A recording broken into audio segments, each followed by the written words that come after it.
Welcome, everyone, to another powerful live conversation. Today, we're diving into the world of wellness, purpose, and entrepreneurship with a very special guest, Kat, the incredible mind behind Sana Lifestyle. From building a brand rooted in health and balance to inspiring women to live intentionally, her journey is nothing short of motivating. Today, we unpack her story, her mindset, and the lessons she's learned along the way.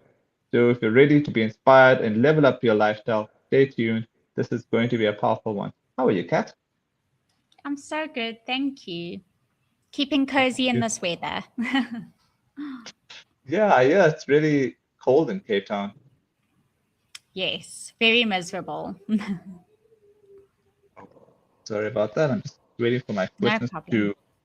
to unload. I guess the network is playing gymnastics with both of us today. Yeah, no problem. It makes sense. Okay. Okay, yeah. All right. I'll just refer to my phone if that's okay with you. No problem. Yeah, sure. All right. So, can you take us back to the beginning? What inspired you to start Sana Lifestyle, and what problem were you determined to solve? So, I'm in my 40s now. I'm in my mid 40s, and I always considered myself to be healthy without really understanding that I was actually not. I couldn't have been further from healthy.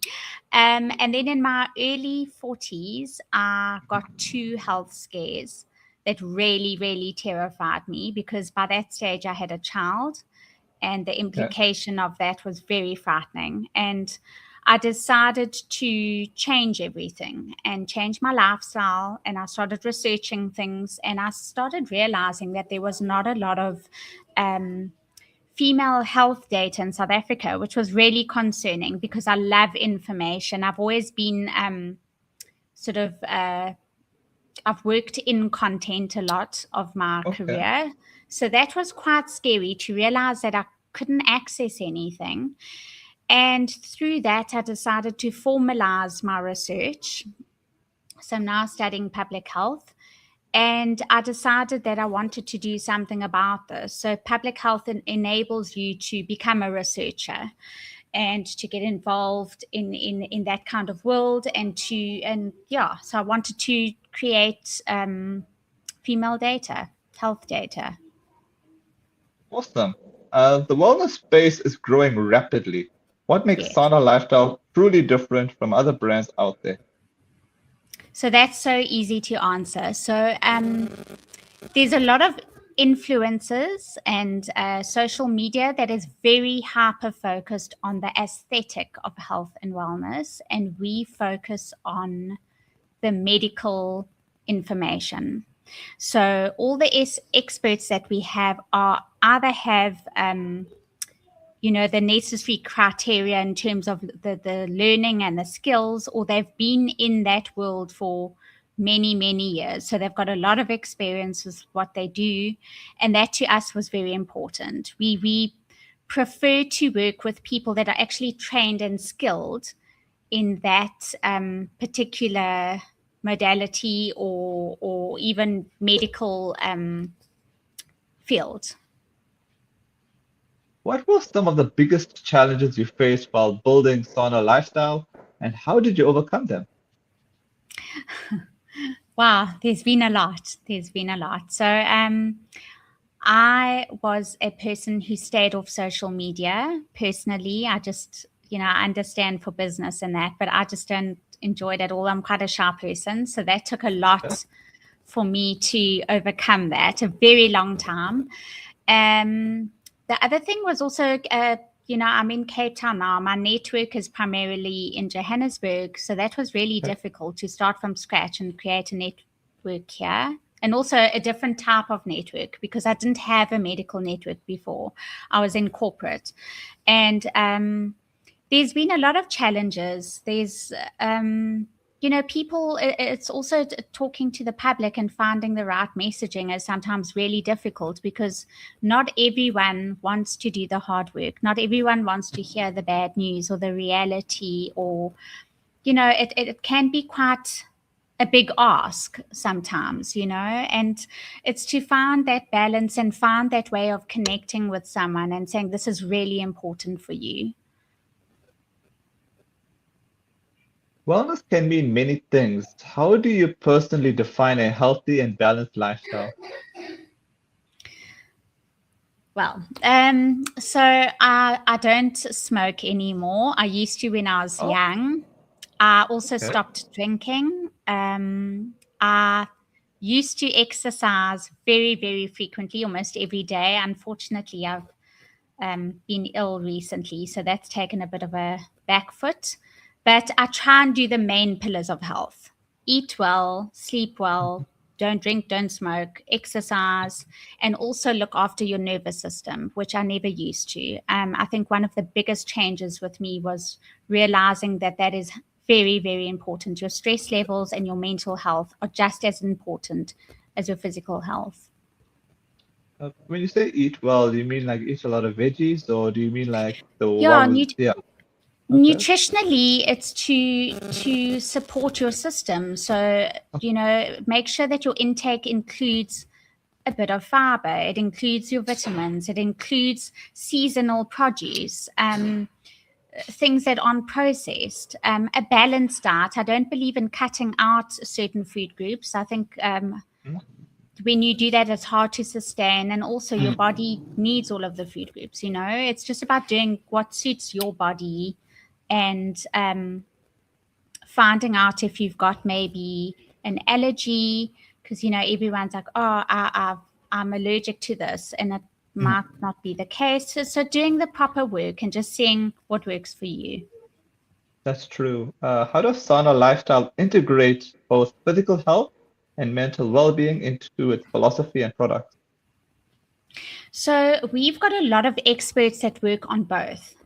So we try and find experts, if they're not medically involved in those fields, they're holistically involved in the support of those fields. So we do try and always maintain a balance. So for instance, if today we were talking about endometriosis, you would primarily say that that is a physical condition, and yet it's got such a high prevalence of mental health outcomes. So we often speak about both components and how you can manage both and support both. Okay, I have a comment question for you here. Are you okay if I ask it to you now? Sure. Awesome. All right, this is from Jitin Rishika. Hi, Kat. Thank you for sauna lifestyle. Please enlighten us more, especially menopausal women who needs that extra push for balance in life.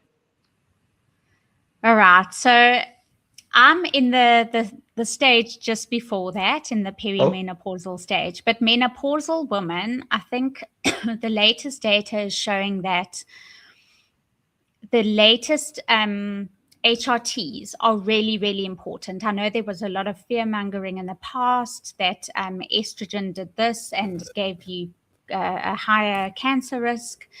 The latest technology of medicine no longer does that. They've done the new research that has shown that estrogen is very important, and it not only helps your body physically but mentally too. It makes such a huge difference. Your symptoms either lessen, some of them can disappear.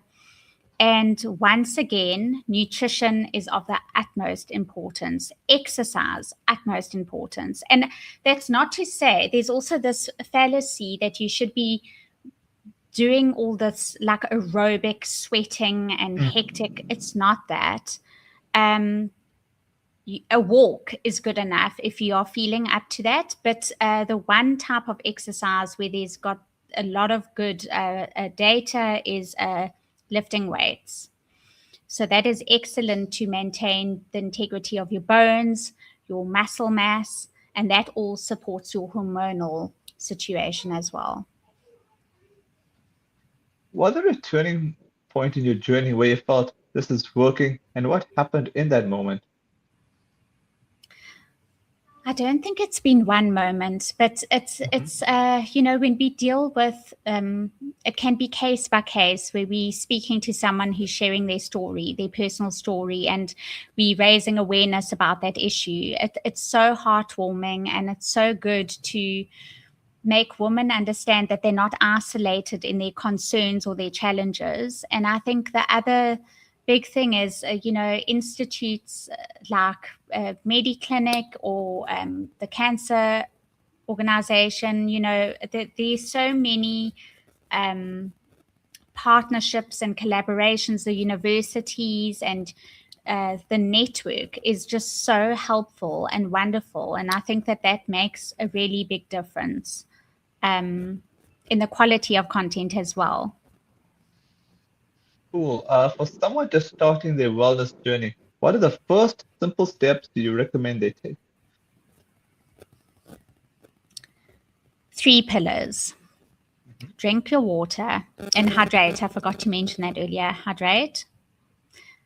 Exercise, even if it's a walk, 10-minute walk, and watch what you're eating. Watch what's on your plate. Are you providing nutrients to your body, or are you just eating something for the sake of eating it? It's a quick fix. I need to rush. I need to do this.